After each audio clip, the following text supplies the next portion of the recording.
Praise the Lord. Praise the Lord. దేవుని పరిశుద్ధ నామమునకు మహిమ కలుగును గాక. Praise the Lord to the holy name.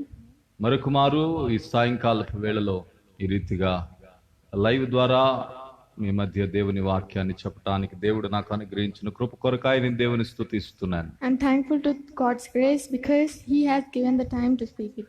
ఆయన కృప కనికరములకు ఆధారభూతుడైన దేవుడు. He is the address for grace and kind. ఆయన నిత్యమును దయ చూపుచున్న దేవుడు. He always show His kindness.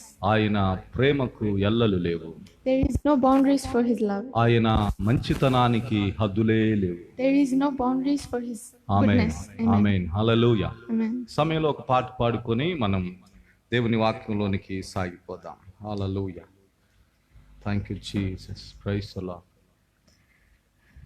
స్నేహితుడా నా స్నేహితుడా నా ప్రాణ స్నేహితుడా ఆపదలో నన్నాదుకొనే నిజమైన స్నేహితుడా స్నేహితుడా నా స్నేహితుడా నా ప్రాణ స్నేహితుడా ఆపదలో నన్నాదుకొనే నిజమైన స్నేహితుడా నన్నెంతో ప్రేమించినావు నా కోసం మరణించినావు నన్నెంతో ప్రేమించినావు నా కోసం మరణించినావు మరువగలను నీ స్నేహము మరచిలనే మనగలనా మరువగలనా నీ స్నేహము మరచిలనే మనగలనా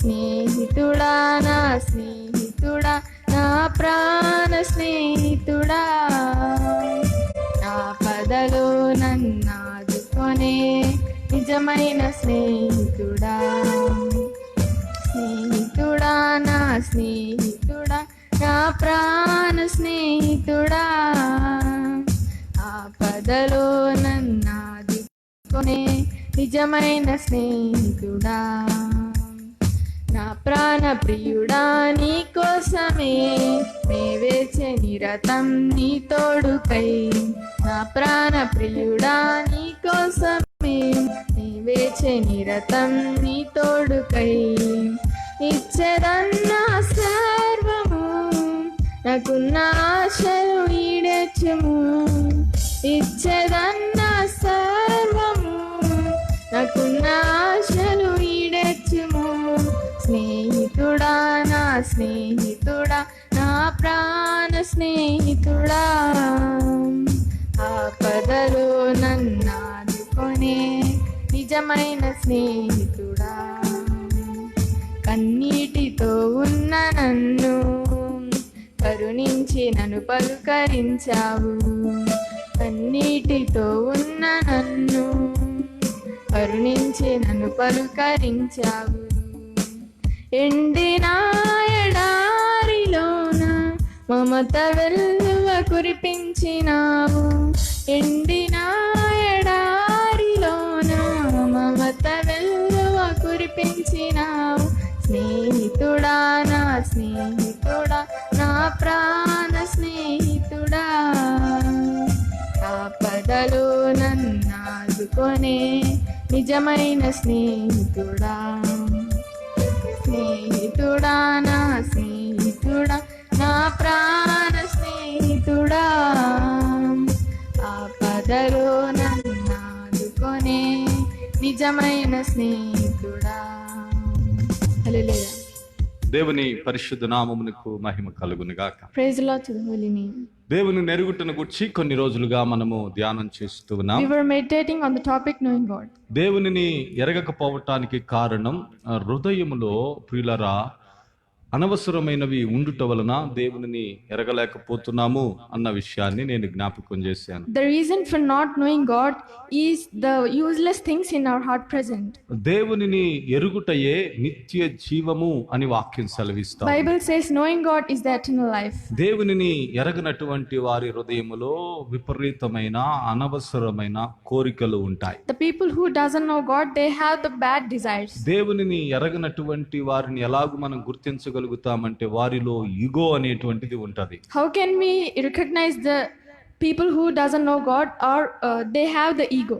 దేవునిని ఎరగనటువంటి వారిని ఎలా మనం గుర్తించగలుగుతామంటే వారి హృదయము హింసతో నిండి ఉంటది. How can we recognize the people who doesn't know God or they have the violence in their heart? శరీరానుసారమైన మనస్సు గలవారై ఉంటారు. They have the heart of the world. ఆత్మ సంబంధమైనటువంటి వాటిని తలంచలేని వారిగా ఉంటారు. They doesn't have the thoughts of the spirit. అందుకొరకు ఏమిటి పరిష్కారం అంటే, ఇంతకు ముందు నేను ఒక లేఖనాన్ని చదివించాను. కీర్తన 37వ కీర్తన 7వ వాక్యములో నుండి నేను ఒక లేఖనాన్ని చదివాను. The solution for that is in Psalm chapter 37 and verse 7. యెహోవా ఎదుట మౌనముగా నుండి ఆయన కొరకు కనిపెట్టుకొనుము. Rest in the Lord and wait patiently for him. అంటే ఓపికతో మౌనముగా దేవుని దగ్గర కూర్చుండి కనిపెట్టాలి. It means wait patiently and sit quietly in the presence of God. కనిపెట్టినప్పుడు దేవుడు ఎవరో మనకు అర్థం అవుతాడు. When you wait for him, you can know God. మనం ఎవరో అర్థం అవుతాము. We can know who we are. మన పరిస్థితి ఏమై ఉన్నదో, ఇప్పుడు మన హృదయ స్థితి ఏ స్థితిలో ఉన్నదో మనకు అర్థం And we అవుతుంది. can know what situation is we were in. నిన్నటి దినాన నేను హింసను గురించి చెప్పడం జరిగింది. Yesterday I preached about the violence. ఆ యొక్క హింస అనేటువంటిది మన హృదయాన్ని నెమ్మదిగా ఉండనివ్వకుండా, ఆరోగ్యముగా ఉండనివ్వకుండా చేస్తదని నేను మాట్లాడాను. Violence doesn't makes us to be in peace. ఒకవేళ ఈ ప్రసంగాలు కావాలంటే యూట్యూబ్ ఛానల్లో వరుస క్రమములో ఉన్నవి దయచేసి వీక్షించవచ్చు. If you want these knowing God videos, you can watch in YouTube. IDS Nissi church Mangalagiri అనే ఒక క్రొత్త యూట్యూబ్ ఛానల్ క్రియేట్ చేయటం జరిగింది. ఆ ఛానల్లో ఈ నోయింగ్ గాడ్ గురించిన వర్తమానాలు మీకు అందుబాటులో A ఉన్నాయి. new YouTube channel was created, Ideas Nissi Blessing Church Mangalgiri. You can see about knowing God. వరుస క్రమములో ఒక పావు గంట 20 నిమిషాలలో ఒక చిన్న విషయాన్ని తీసుకొని వివరణాత్మకంగా మాట్లాడిన అంశాలన్నీ అందులో ఉన్నాయి. You can see the topics of knowing God clearly. అవి మీ ఆధ్యాత్మిక స్థితికి, మీ సంఘ పరిచర్యకు ఖచ్చితంగా ఉపయోగపడతాయి. వీక్షించండి, వినండి, మేలు పొందండి. They will definitely help you in your spiritual life. అయితే హింస అనేటువంటిది మానవుని హృదయములో ఉంది కానీ దేవుని హృదయములో లేదు అని చెప్పటం జరిగింది. So violence is in the heart of the human but not in the heart of God. అది దేవుని స్వభావం కాదు. Violence is not God's character. వ్యర్థమైన కోరికలు దేవుని స్వభావములోనివి కావు. Bad and useless desires are not God's character. ఇగో అనే సమస్య దేవుని హృదయములోనిది కాదు. The problem of ego is not from God. ఇలాంటివి అనేకమైనవి, గర్వము, లేకపోతే వ్యసనము, అసూయ, ఇవన్నీ కూడా మన హృదయములో ఫుల్ అయిపోయి అవి లేయర్లుగా ఉండి మన ఒరిజినల్ ఐడెంటిటీని మనం గుర్తించలేని స్థితిలోనికి మనం తీసుకుని వెళ్తున్నాయి. All these proudness, jealous, or all were on our heart filled with, and by that we cannot recognize God. వీటి స్థితి మనకు తెలియాలన్నా, To know about this ఇవి situation, మన హృదయంలో నుండి పోవాలన్నా, to get these characters out of us, వీటిని మనం ఐడెంటిఫై చేయాలన్నా, to identify these useless characters, వీటిని మన హృదయంలో నుంచి శుద్ధి చేసుకోవాలన్నా, to sanctify your heart from these, మనం చేయవలసిన పని ఏంటంటే మౌనముగా దేవుని సన్నిధానంలో కూర్చొని ఉండుట.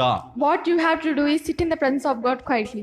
ఏం పిక్చర్ మీ కళ్ళ ముందు ఉండాలంటే, మరియమ్మ యేసయ్య పాదాల యొద్ద ఉత్తమమైన దాన్ని ఎంచుకున్నట్లుగా మనం ధ్యాన ప్రార్థనలో ఉండాలి. What image should have in your heart means, as Mary has that she picked a very valuable thing at the legs of Jesus. You should have that image. ధ్యానము అంటే అదేదో లోకంలో ఉన్నవాళ్ళదని అనుకుంటున్నారు. వాస్తవానికి ధ్యానం అనేటువంటిది బైబిల్కు సంబంధించిన విషయం. Meditation is not related to the people in the world, but it related to the Bible. ధ్యానములో ఉన్నప్పుడు దైవ సంబంధమైన అనేకమైన విషయాలను మనము ఆత్మ సంబంధమైన నేత్రములతో చూడగలం. When we were in the meditation, you can see the Holy Spirit things with our spiritual eyes. ఇప్పటి స్థితిని మనము గ్రహించగలము ధ్యానములో ఉన్నప్పుడు. When we were in the meditation, we can recognize the present situation. ఈ విషయం అర్థం కావడానికి ఒక ఉదాహరణ చెప్తాను. To know this, I will say an example. ఒక హీలర్ భాస్కర్ అనే ఒక వ్యక్తి ఉన్నాడు. ఆయన ఒక కథనాన్ని తన పుస్తకంలో రాశాడు. There is a person named Healer Bhaskar, and he written a book. ఆయన దమ్ అనేటువంటి ఒక ధ్యాన కేంద్రానికి వెళ్ళాడట. In that book, he written that he went to a meditation academy like Drama Kendram. ఆయన ధ్యాన కేంద్రమునకు వెళ్ళినప్పుడు ఆయన హృదయం అంతా కూడా ఒక డిస్టర్బెన్స్ గా, కలవరంతో, భారంతో, సొల్యూషన్ లేకుండా గలిబిలిగా ఉందంట. When he is going to that Dhyana Kendram academy, his heart was filled with the sadness. అక్కడికి వెళ్ళినప్పుడు అక్కడున్న పరిస్థితులు వేరు. అక్కడున్న పరిస్థితులు ఏంటంటే అక్కడ సెల్ ఫోన్ వాడకూడదు, సెల్ ఫోన్ చూడకూడదు, సెల్ ఫోనులో వినకూడదు. The rules in that academy, meditation academy, is should not use mobile and should not watch mobile and should not speak with anyone. అక్కడికి వెళ్ళిన తర్వాత సెల్ ఫోన్ తీసుకుంటారు వాళ్ళు. If you go there, they will take our mobile. అక్కడ వచ్చేసేసి ఎవరితో మాట్లాడకూడదు, There we should not speak to anyone. ఎవరితో నవ్వకూడదు. We should not laugh with anyone. మనం గనక బస్ ప్రయాణంలో కలిసినప్పుడు ఏ ఊరండి, ఎక్కడి నుంచి వస్తున్నారండి, మీ సొంత ఊరు ఏ ఊరండి, మీ పుట్టిల్లు ఏ ఊరండి, ఇలాగా అక్కడ అడగటానికి కుదరదు. We usually do when we were in the bus, we asked the people, where were you going? We met them. So you should not do like that there.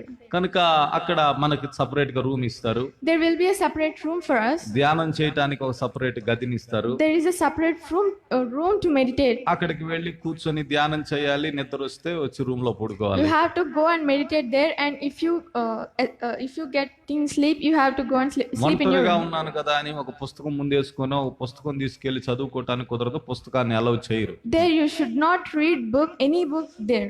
ప్రస్తుత ప్రపంచంతో కనెక్షన్స్ అన్ని కట్ చేయడానికి ప్రయత్నం చేస్తారు. The rules try to cut the relations with the world. టయానికి భోజనం పెడతారు, వెళ్ళి ఎవరితో నిమిత్తం లేకుండా వెళ్ళి భోజనం చేయటం, మనకు మనసులో తోచిన విధంగా వెళ్ళి మౌనంగా కూర్చొని ధ్యానం చేయటం, లేకపోతే నిద్ర వస్తే పడుకోవటం. They will give food for time to time, and we should not speak with anyone while eating also, and we should go and meditate and with peace. ఆయన ఈ యొక్క దినచర్యలోనికి ఎంటర్ అయిపోయాడు. He entered into that schedule. మొట్టమొదటి రోజు ధ్యానంలో కూర్చున్నాడు. In the first day, he sat in meditation. హృదయం అంతా కలవరంతో, కన్ఫ్యూషన్ తో నిండి ఉంది. His heart was filled with sorrow and confusion. ఎందుకు వచ్చానా, నాకు నేనుగానే ఇలాంటి ఇక్కట్టైన, ఇబ్బంది అయిన, స్వాతంత్రం లేని పరిస్థితిలోనికి వచ్చి పడ్డానే అనే ఫీలింగ్ లోనికి తన హృదయం వెళ్ళిపోయింది. He asked himself that why I came here. వెంటనే కోపం వచ్చేస్తా ఉంది. He got anger. తనకి ఎవరెవరైతే అన్యాయం చేశారో, ద్రోహం చేశారో, బాధ పెట్టారో, ఎవరెవరైతే అతను తొక్కేయటానికి ప్రయత్నం చేశారో వాళ్ళందరినీ కూడా రిమైండ్ చేసుకుంటున్నాడు. He reminded all his enemies in that meditation. అతని జీవితంలో ఒక ఇద్దరు ముగ్గురు చాలా తనకు ద్రోహం చేసిన వాళ్ళు ఉన్నారు. వాళ్ళ గురించి ఆ ధ్యానంలో ఆయన ఏం చేయటం మొదలు పెట్టాడంటే వాళ్ళని చంపాలి అనేటువంటి ఒకలాంటి ప్రేరణ, ఆవేశం అతనికి కలుగుతుందంట. In that meditation, in his life, there were some enemies of him. So he in meditation while doing, he got the thoughts that to kill his enemies. మొట్టమొదటి రోజంతా ఇదే ఫైటింగ్ లో తన యొక్క హృదయము కొట్టుముట్టాడుతూ ఉన్న పరిస్థితి.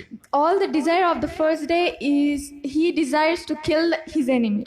రెండవ రోజు అతనికి కొత్తగా ఇంకొక ఆలోచన ఏంటంటే, ధ్యానంలో కలిగిన ఆలోచన, ఆ వ్యక్తుల్ని నేను కొట్టి నేను ఇబ్బందులు పడటం ఎందుకు, ఎవరి చేతైనా కొట్టిద్దాము, ఎవరి చేతైనా ఏదైనా వాళ్ళకి హాని తలపెడదామని ఒక ప్రేరణ కలిగిందండి. In second day of meditation, he got a new thought that why should I go behind the bars? Why should I kill them?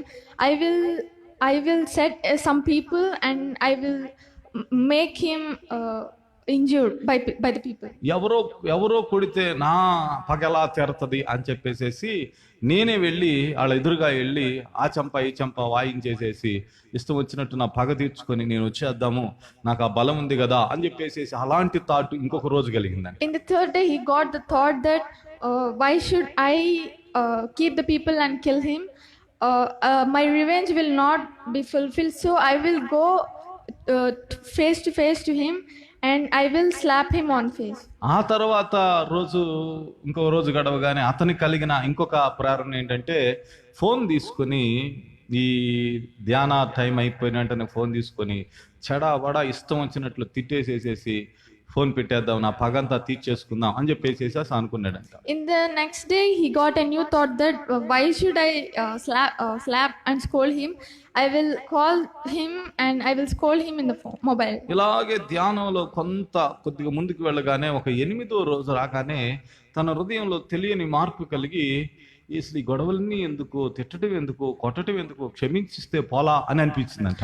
When he was meditating and meditating, in the 8th day he got the thought that why should I have these all revenges, why should not I forgive, so I will forgive. తన శత్రువు పైన ప్రేమ automatic గా అతని హృదయంలో పెరిగినటువంటి సందర్భాన్ని అతడు గ్రహించాడట. He observed that love is born on his enemies. వెళ్ళి నేను తన తప్పును తాను గ్రహించాను, ఇక నేను అతను కనపడితే క్షమాపణ కోరదాం, అతను ప్రేమిద్దాము, అతనికి ఏదైనా సహాయం చేద్దామనే ఒక ఫీలింగ్ లోనికి వచ్చాడంట. He got into the feeling that I recognized my mistake and I will go to him and I will ask him to forgive me. 9వ రోజుకల్లా ఇతని మైండ్ అంతా ప్రశాంతతతో నింపబడి తన హృదయం ఏదో బాగైనట్టుగా అనిపించినట్టుగా ఉండి ఇంకా ఎవరు జ్ఞాపకం రావటం లేదంట. In the 9th day his heart is filled with peace and no one is coming into his mind. తనకు ద్రోహం చేసిన వారు, తనకు అన్యాయం చేసిన వారు, తనను బాధ పెట్టిన వారు, తను తొక్కేసినటువంటి వారు ఇంకెవ్వరు తన మనసులోనికి క్రొత్త థాటే రావటం లేదంట. The enemies of that person not coming into his thoughts. ఆయన ఒక వ్యత్యాసమైన అనుభవాన్ని, తన హృదయములో కలిగిన మార్పును ధ్యానము ద్వారా గ్రహించినట్లుగా తన పుస్తకంలో రాశారు. He experienced a new experience through meditation. అదే విధంగా మనం ధ్యానంలో కూర్చుంటే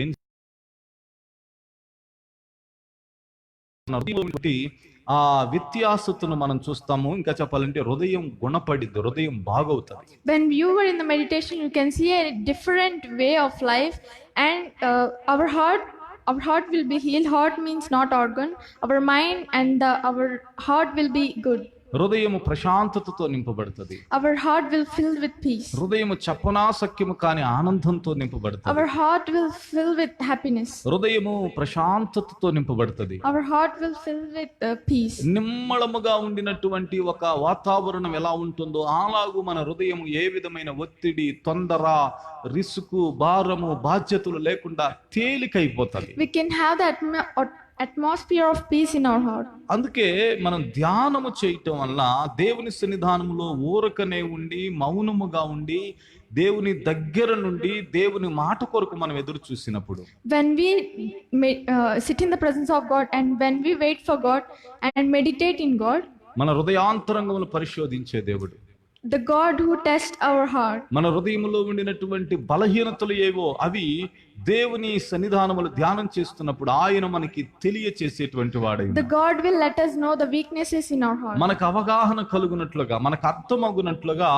ఆయన మనకి పరిశుద్ధాత్మ సహాయం వలన సహాయము చేసేవానిగా ఉన్నాడు. He will let us understand and he will help us. అదే విధంగా ఇంతకు ముందు చెప్పా, ఈగో అనే ప్రాబ్లం కూడా చాలా మంది హృదయంలో ఉంటుంది కాబట్టి దాన్ని ఐడెంటిఫై చేయలేరు. In the same way, so many people have ego problem, but so many cannot identify that. అది ఎలా ఉంటదంటే పొదుగుకులు అలుగుతా ఉంటారు అన్నమాట. How ego is means they always feel hurted for nothing. నన్ను పట్టించుకోలేదండి, they always complain that no one is recognizing me. నాతో మాట్లాడటం No one లేదండి, is talking with me. నన్ను కూర్చోబెట్టలేదండి, No one is making నాకు me. మర్యాద No చేయలేదండి, one is giving me నాకు honor. భోజనం పెట్టలేదండి, No one is giving me food. నాకు సముచిత స్థానం నాకు కల్పించలేదండి No one is honoring me. అనేటువంటి ఒకలాంటి ధోరణితో చీటికి మాటికి అలుగుతా ఉంటారే. ఇలాంటి లక్షణాలు ఉన్నాయంటే మీ హృదయంలో ఈగో అనేది ఏలుబడి చేస్తుంది అని అర్థం. They will hurt for nothing, and it means that the ego is ruling in your heart. కనుక మీ కుటుంబాలలో కానీ సంఘంలో కానీ ఈ ఈగో అనేటువంటి దానికి తావీకండి. So don't give chance for ego in your family. Ego అనేటువంటిది ఉన్నవాళ్ళు ఎలాంటి వాళ్ళు అంటే పలుమార్లు రిపేర్ అవుతున్న కారు లాంటి వాళ్ళు The అన్నమాట. people who have ego, they were like the car which always get repaired. ఒక హాఫ్ అన్ అవర్ కి, ఒక 40 minutes కి ఆటోమేటిక్ గా ఆపకుండానే కారు ఆగిపోతుంది అనుకోండి. అది ఎలా ఉంటుందో మన ట్రావెల్ కూడా అలాగే ఉంటుంది వాళ్ళతో. If a car will stop for every 40 minutes or for 1 hour, how the travel it will be with that car, in the same way, the travel with that person is also like that. వాళ్ళతో long trip వెళ్ళాం, కారులో long trip వెళ్ళాం, We cannot be with them forever. వాళ్ళతో దీర్ఘకాలం ప్రయాణం చేయలేం. We cannot be with them forever. ఒకవేళ ప్రయాణం చేయాలని ప్రయత్నం చేసిన జీవితంలో తెలియనటువంటి అసమాధానం కమ్ముకుంటది. If you want to travel with them, then in your life there will be no peace. ఉన్న సంతోషం ఎగిరిపోతుంది, The happiness will be go off. నిద్ర పట్టదు, There will be no sleep. అన్ని ఉన్నప్పటికీ ఏదో కోల్పోయినటువంటి ఒక ఫీలింగ్ కలుగుతుంది. Then you have the feeling that if you all have all things, but there will be no anything. నా మాటలు వింటున్న ప్రియ దేవుని బిడ్డలారా, మీ వ్యక్తిగత జీవితంలో ఇలాంటి పరిస్థితులను మీరు గనక సరిచూస్తూ ఉంటే, The people who is watching this live, if anyone have this ego problem, ego మీలోనన్నా ఉండాలి, లేకపోతే మీ ఎదుటివారిలోనన్నా ఉండి మిమ్మల్ని బాధిస్తూ ఉండాలి. ego is in you or ego is in the opposite person. వాటి మూలంగా మీ మానసిక పరిస్థితుల్లో చేంజ్ వస్తుంది. Because of that, your the position of your heart will be changed. మీరు ఉన్నటువంటి సంతోషాన్ని కోల్పోవటం మొదలు పెడుతుంటారు. You will lose the happiness in your life. దేవునితో గడపటానికి టైం ఉండదు, There will be no time to spend with God. సహనం ఉండదు, There will be no నెమ్మది ఉండదు, there will be no peace. ప్రశాంతతగా ఉండలేము. There will be no peace. ప్రియులారా, నేను ఒకసారి ఒక సంభవాన్ని చెప్పగలను. నేను రమారమి ఒక 8 సంవత్సరాల క్రితం ఒక పిల్లవాడిని నాతో పరిచర్యకి తీసుకుని వెళ్ళేవాడిని. I will say an example in my life. 8 years ago, a young boy, I took an young boy with me to the ministry. అలాగే ఒక పెద్ద ఆయన కూడా నాతో వచ్చేవాడు. And along with me, there is a old man also. మినిస్ట్రీకి వెళ్ళొచ్చాం. ఆ రోజుల్లో మా పరిస్థితి చాలా దారుణంగా ఉండేది. We went to ministry and we came back. In that time, our situation is very bad. ఇంట్లో కూడా ఏమి అనుకూలత లేదు. అది కొద్దిగా ఇబ్బందికరమైన ఆహారం ఉంది. అది ఇక చెప్పాలంటే సద్యన్నం ఉన్నది, అది కూడా నల్ల చీమలు పెట్టున్నాయి. అది తినటానికి మనసొప్పల నాకు. There is no favor for us in that house and the food is also not good. నాతో ఉన్న ఇద్దరు కూడా ఇయటానికి మనసు లేదు, మనసు రాలేదు కూడా నాకు. I cannot give the food to them because the food is not good. నాతో పరిచర్యకు వచ్చిన పిల్లవాడు 3 గంటలు ప్రయాణం చేసి వచ్చినందువల్ల, అన్న నేను పెరుగన్నం వేసుకు తింటానని చెప్పేసి అంటే సరే తినరా అని ఆడికి అప్పగించాను. The young boy asked me the food and I gave him. ఈ విషయాన్ని నాతో ఉన్న పెద్ద ఆయన చూసి ఆయన కాసేపు ఉన్నాడు, వెళ్ళిపోయాడు. ఒక 3-4 రోజులు నో రెస్పాన్స్, నాతో మాట్లాడట్లా, పలకటం లేదు, స్పందించటం లేదు. This situation, the old man saw the situation and he went off and he doesn't talk to me. అసలు ఆయన మైండ్ సెట్ అంతా మారిపోయి ఒకలాగా, నేను ఫోన్ చేసినా కూడా ఎత్తట్లేదు. His mindset was changed and he didn't call me. నేను ఒకసారి ఎదురుపడ్డాడు. నేను ప్రయాణం చేస్తున్నప్పుడు ఎదురుపడతాయా, ఏంటి 2-3 రోజుల నుంచి ఏమైపోయావు అని చెప్పేసి అంటే, మాస్టర్ గారు ఏమి మీ పద్ధతి ఏమో నాకు నచ్చలేదు, ఆ పిల్లోడికి భోజనం పెట్టారు, భోజనం పెట్టి నన్ను ఏమయ్యా తింటావా అని కూడా ఒక మాట కూడా అడగలేదు అని అన్నాడు. When I met him, he said that I asked that what happened, uncle means. He said that I don't like your attitude, pastor, because you gave the food to that boy, but you didn't ask me if I eat or not. అంతకుముందు రోజు వచ్చి news paper చదివేవాడు, రోజు వచ్చి పలకరించేవాడు, రోజు వచ్చి tea తాగేవాడు. అంత ఇదిలో ఉన్న వ్యక్తి సడన్ గా షట్ డౌన్ అయినట్టుగా వెంటనే బంధాన్ని తెంచుకోవడానికి ప్రయత్నం చేశాడు. Daily that old man come and met with us and he be with us, but suddenly he's changed. అప్పుడే నేను అన్నాను అతనితో, అయ్యా నువ్వు ఆ రోజే నన్ను అడిగి ఉంటే నేను సొల్యూషన్ చెప్పేవాడిని, కారణం చెప్పేవాడిని, ఎందుకు నిన్ను అడగలేదో, ఎందుకు నీకు పెట్టలేదో, ఎందుకు నేను ఆ పిల్లోడికి పెట్టాను అని రీజన్స్ అన్ని చెప్పేవాడిని. దాన్ని 3-4 రోజులు ట్రావెల్ చేసి అలా దూరంగా ఉండి ఎడవెడంగా ఉండి ఎందుకు సమాధానం లేకుండా ఉండాలని చెప్పేసి నేను అతన్ని అడగటం జరిగింది. I said to him, if you ask this question on that day only, I will say the answer why I didn't give the food. So why did you take this situation this long? ఏమండి, ఇలాంటి వ్యక్తిత్వాలు కలిగినటువంటి పరిస్థితి ఉంటదే, అది ఏంటో తెలిసిన, అది ego problem. This situation of character is ego. నేను అందుకే ఎప్పుడు అనుకుంటా ఉంటాను, నేను every 31st night watch night service లో ఈ మాట చెప్పాలని ఇప్పుడు అనుకుంటా విశ్వాసంతో. In every year at the 31st night in the new year time, I like to say a word to believers. మా సంఘ బిడ్డలతో చెప్పాలనుకుంటాను, మీరు అందరూ ఇంతకాలం ట్రావెల్ చేసినందుకు చాలా సంతోషం. I want to tell to the believers that I am very happy to travel with you. నాతో మీరు ఇంతకాలం ప్రయాణం చేసినప్పుడు ఏదైనా ఇబ్బంది బాధ నా మూలంగా కలిగితే అభ్యంతరం లేకుండా వెంటనే వచ్చి నన్ను అడగండి, నన్ను తిట్టేయండి, పర్వాలేదు. If you felt any uncomfortable with me while traveling with me, ask me in that time only. కానీ మనసులో పెట్టుకొని అలాగూ వాటిని గూడి కట్టించి అలా అలా అలా అలా అలా థింక్ చేస్తూ అలాగా బాధపడుతూ అది ఇంకొకళ్ళకి చెప్పి ఇలాంటి పరిస్థితిని తెచ్చుకొని ఆధ్యాత్మికంగా నష్టపోవద్దు అని నేను చెప్పాలని అనుకుంటా ఉన్నా.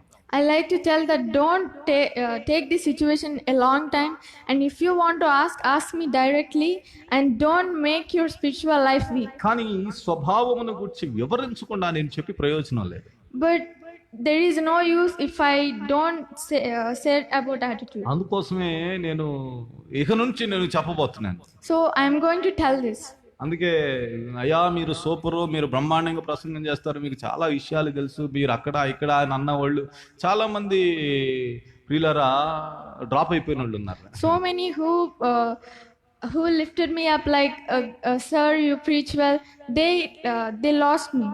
కానీ ప్రియులరా వాళ్ళు మమ్మల్ని విడిచిపెట్టి సైలెంట్ గా ఆఫ్ అయిపోయిన పరిస్థితి ఉంది. They left us and they went off silently. ప్రియులరా దీనంతటి కారణం ఇది దేవుని స్వభావం కాదు ఇవన్నీ. The reason for all this is not is the character is not related to God. Knowing God గురించి నేను ఈ రోజుతో ముగించబోతున్నాను. ఈ రోజు నేను చెప్పే మాట ఏం తెలిసిన, మీ హృదయాన్ని మీరు చూసుకున్నారా? Today I'm going to complete this topic about knowing God. One thing I want to ask, did you saw your heart? మీ హృదయం ఏంటో మీకు తెలుసా? మీ ఒరిజినాలిటీ ఏంటో, మీ ఐడెంటిటీ ఏంటో మీకు తెలుసా? Do you know the originality of your heart? ఏదో లేండి అని జీవితాన్ని గడిపేస్తున్నారు. Don't let your life easy. లేదు ప్రియ దేవుని బిడ్డలారా, నిన్ను నువ్వు చూసుకోవటం మొదలుపెట్టు. Start looking at you. నీ హృదయాన్ని చూడటం మొదలుపెట్టు. Start looking at your heart. నీ హృదయము దేనికి ప్రాధాన్యత ఇస్తుందో చూడటానికి ప్రయత్నం చేయి. Start looking at what your heart is interested in. దేవుడు నీ హృదయాన్ని చూస్తున్నాడు. God is looking at your heart. నీ హృదయాన్ని బాగు చేయాలని కోరుకుంటున్నాడు. God wants to heal your heart. నీ హృదయం యొక్క స్థితిని నీవు గ్రహించి దేవుని సన్నిధానంలో కూర్చొని దేవుని వైపు నువ్వు చూడగలిగి, If you know your heart and sit in the presence of God, if you look at God, నీ హృదయములో ప్రశాంతతను నీవు చూస్తావు. you can see the peace in your heart. ఇప్పుడున్న పరిస్థితులు నీ జీవితంలో నీకు దూరమగునుగా. The situation in this present, you will leave them. మేలైన పరిస్థితులు నీ జీవితములోనికి మేఘము వలె కమ్మి వచ్చునుగాక. The new and good situation will come into your life. అందుకు ఎవరు సహాయం చేస్తారయ్య గారు అని అంటే నేను చెప్తున్నా, అందరూ చెప్పేవాళ్లే గాని సహాయం ఎవరు చేయబోట్లేదు. Who will help for that means no one help the humans, no one help for that. మేము కూడా చెప్పేవాళ్ళమే, మేము కూడా చెప్తాం అంతే. We will also tell to be like that, but we దేవుని సన్నిధానంలో వేచి ఉండి కూర్చొని కనిపెట్టి ధ్యాన ప్రార్థన చేయండి. But what you have to do is sit in the presence of God and wait for him and do meditation in God. ధ్యాన ప్రార్థన అంటే మీరు ప్రార్థన చేయమని చెప్పటం లేదు, మీరు మౌనంగా కూర్చోండి, ఆయన మాట్లాడతాడు. What is meditation prayer means, you should not pray, give the time to God to speak with you. Scanning లో చూసినట్లుగా, అద్దంలో చూసుకున్నట్లుగా మీ హృదయము మీ ముందు ఆవిష్కృతమయ్యేటట్లుగా దేవుడు మీకు చూపిస్తాడు. God will let you see your heart. Me అంతరేంద్రములు తెలివినందుతాయి. Then your spiritual eyes will be wisdom. మీ హృదయము గ్రహింపుతో నిండినదై ఉంటది. Then your heart will recognize your heart. ఏవి ఉండాలో ఏవి ఉండకూడదో మీకు అర్థమైపోతుంది. Then you can understand what should be with us and what should not. ఏది దైవ సంబంధమైనదో ఏది దైవ సంబంధమైనది కాదో మీకు అర్థమైపోతుంది. Then you can understand what is the things that related to God and what is the things that not related to God. అట్టి పరిస్థితుల్లో నుండి నెక్స్ట్ ఏం చేయాలో కూడా పరిశుద్ధాత్మ దేవుడు మీకు సహాయం చేస్తాడు. May God give that next step to you. అందుకోసమే నేను చెప్పే ఒక చిన్న సజెషన్ ఏంటో తెలిసిన, రోజుకొచ్చి ఒక 20 నిమిషాలు దేవుని సన్నిధానంలో మౌనంగా కూర్చొని ధ్యానం చేయండి. So I'm giving a small advice that sit in the presence of God at least and do meditation at least for 20 minutes. కనిపెట్టండి. Wait for him. దేవుని సన్నిధానం, దేవుని గుడ్నెస్ ని జ్ఞాపకం చేసుకోండి. Remind his goodness. దేవుని మంచితనాన్ని తలంచి ధ్యానించండి. meditate His goodness in the presence of God. విశేషమైన మార్పు మీ జీవితంలో చూస్తారు. Then you will have a great change in your life. మానవుల వల్ల కలగని ఆదరణ దేవుని వల్ల మీకు కలుగుతుంది. You can have the love that God have. దేవుని యొక్క ప్రియులారా కౌగిలింత మీకు కలుగుతుంది. You can God embrace you. దేవుడు మిమ్మల్ని హత్తుకొనుట మీరు feel అవ్వగలిగారు. You feel the embracing of God. అలాగ మీరు ఎదగాలని కోరుకుంటే నా మాటలు ముగిస్తున్నాను. May you develop in that situation. God bless you. God bless you. చిన్న ప్రార్థన చేస్తాను. ప్రేమ కలిగిన తండ్రి యేసయ్యా మీకు వందనాలు. We thank you, our loving Father. మీరు అనుగ్రహించిన ఈ అద్భుత సమయం కొరకై వందనాలు. Thank you, God, for this wonderful time. ఈ లైవ్ ద్వారా ఈ పరిచర్యలో అనేక మంది పాల్గొని ఈ ప్రోగ్రామ్ ను ప్రభు అనేక మందికి షేర్ చేస్తున్న బిడ్డల కొరకు స్తోత్రం. God, we are thankful to the people who are watching this live and who are sharing. నీ బిడ్డలందరినీ ఆశీర్వదిస్తున్నా. Bless your people. నీ హస్తాలకు We అప్పగిస్తున్నా. are giving to your అనేక మందికి ఆశీర్వాదకరమైన రీతిలో నీ బిడ్డలను ప్రభావవంతంగా మార్చమని వేడు. make them blessing for many people. మీ దైవిక సహాయాన్ని బిడ్డలకు చేయండి. Help with your holiness. మేలు చేత నింపండి. Fill them with your grace. కృప వెంబడి కృపను అనుగ్రహించండి. Fill them with your grace. మీతో అంటు కట్టబడిన జీవితం Give the life to be with you అయా మీలో నిలచి ఫలించే జీవితాన్ని బిడ్డలకు దాయి. and fruitful in you. ఘనత మహిమ ప్రభావములతో నీ బిడ్డలకి కిరీటమును ధరింప చేయండి. And give the crown of grace and wisdom. ఉన్నత ఆశీర్వాదములతో నింపండి. Fill them with your blessings. నీ నామానికి మహిమ పొందమని, నీ నామానికి మహిమ తెచ్చుకొనమని We glorify you, Lord. యేసు నామమును అడిగి వేడుకొని ప్రార్థించుచున్నాను మా Pritam. We ask you in the name of Jesus. ఆమేన్. మన తండ్రి యొక్క ప్రేమయు కుమారుని కృపయు పరిశుద్ధాత్మిక అన్యోన్య సహవాసము దీవెన ఆశీర్వాదం ఇప్పుడును ఎల్లప్పుడును సదాకాలము సర్వలోక పరిశుద్ధులకు ఆయన సన్నిధి తోడయుండును గాక. Amen. ఆమేన్. ప్రియులారా, దేవుని బిడ్డలారా, రేపటి దినం నుండి సక్సెస్ఫుల్ క్రిస్టియన్ ఫ్యామిలీ అనేటువంటి ఒక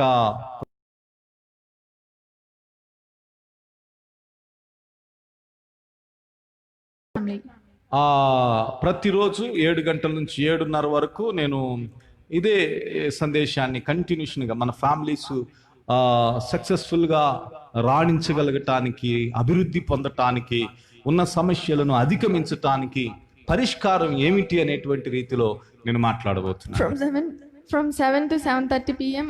I will preach about successful Christian families, and I will preach how to overcome from problems. కనుక ఈ యొక్క పరిచర్యలో పాల్గొనండి, అనేక మందికి తెలియజెప్పండి. So join in this ministry and share this life. ఖచ్చితంగా నేను ప్రార్థనాపూర్వకంగా విశ్వాసం ఉంచుతున్నాను, మీ జీవితాలలో ఒక అద్భుతమైన పరిష్కారం ఈ యొక్క పరిచర్య ద్వారా మీకు దొరుకుతుందని నేను ఆశిస్తున్నాను. I am believing that may God helps you in your life. ఎవరికైనా ప్రార్థనా రిక్వెస్ట్ ఉంటే దయచేసి ప్రార్థనా రిక్వెస్ట్ పంపండి. ప్రతిరోజు తెల్లవారు పొద్దున 5 గంటల నుంచి 6 గంటల వరకు జూమ్ కాల్ ద్వారా మా సంఘ బిడ్డలందరం మేమందరం కలిసి ప్రార్థన చేయటం జరుగుతాం. If anyone have prayer request, send your prayer request through WhatsApp, and from 5 a.m. to 6 a.m.